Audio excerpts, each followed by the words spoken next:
මට නම් දැන් එපා වෙලා තියෙන්නේ මචං. ඒ මට මොකද වෙලා තියෙන්නේ? ප්‍රශ්න තමයි. අයියෝ ප්‍රශ්න ගණන් ගන්න එපා බං. දිගම විසඳුමක් කියන්නේ. දැන් ගෙදර යනවනේ. ගෙදර ගිහිල්ලා පරිස්සාවට ගිහින් නිදාන් ගිහින් වයිටි මූණ දිහා බලාගෙන එන්න මේ හිතපන්කෝ.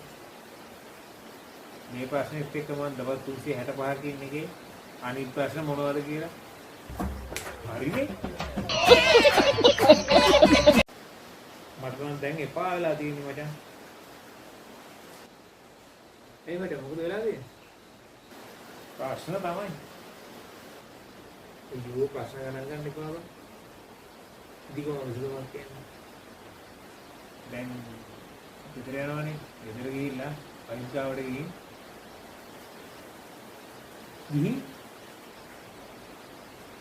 නිදාන් ගිහින් වයිටි මූණ දිහා බලාගෙන එන්න මේ හිතපන්කෝ. මේ ප්‍රශ්නෙත් එක්ක මම දවස් 365 කින් එකේ අනිත් ප්‍රශ්න මොනවද කියලා. හරිනේ.